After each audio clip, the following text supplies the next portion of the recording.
By 1949, during Truman's second term, there was a new fear in America. The Soviet Union had detonated its first atom bomb. The United States had thought it was alone in having atomic weapons. Now the idea that Joseph Stalin had the A-bomb terrified Americans. In that same year, communists took over China. Then North Korea, encouraged by Communist China and the Soviet Union, sent an army into South Korea. Truman, working with the United Nations, decided to stop them. If we let the Republic of Korea go under, some other country would be next, and then another.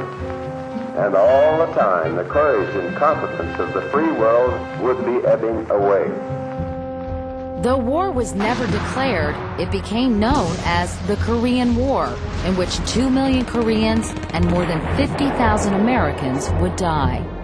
In Korea, our men are fighting as valiantly as Americans have ever fought, because they know they are fighting in the same cause of freedom in which Americans have stood ever since the beginning of this republic.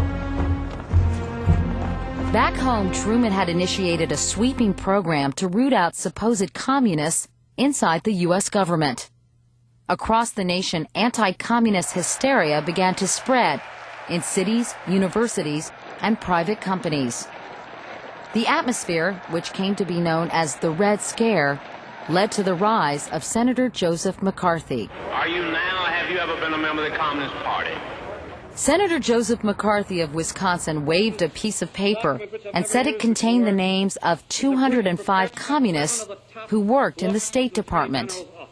McCarthy began a witch hunt for communists across the country. He said Hollywood was filled with them. Eventually, hearings were held at which he accused hundreds of people of communist activity.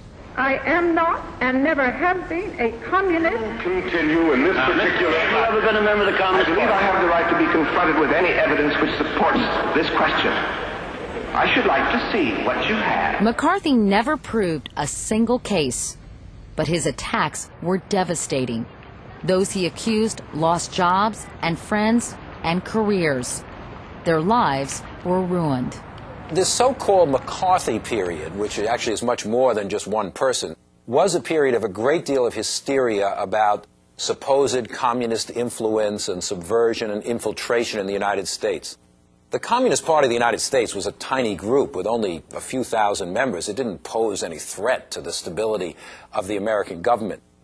The McCarthy period demonstrates that civil liberties are always fragile. They're in our Constitution, they're in our laws, but at times of crisis, it's very easy for them to be weakened, and we must always be very vigilant. And the people who need civil liberties the most are those who hold unpopular views.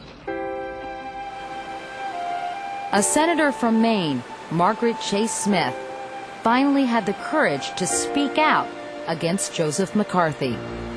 I think it is high time we remembered that the Constitution speaks not only of the freedom of speech, but also of trial by jury instead of trial by accusation. And President Truman, a longtime McCarthy foe, also weighed in. Now I'm going to tell you how we're not going to fight communism. We're not going to transform our fine FBI into a Gestapo secret police. That's what some people would like to do. We're not going to try to control what our people read and say and think. In short, we're not going to end democracy. We're going to keep the Bill of Rights on the books. After reaching a consensus, the Senate would vote to censure McCarthy for outrageous behavior. The man who had terrorized much of the nation was, in the end, disgraced.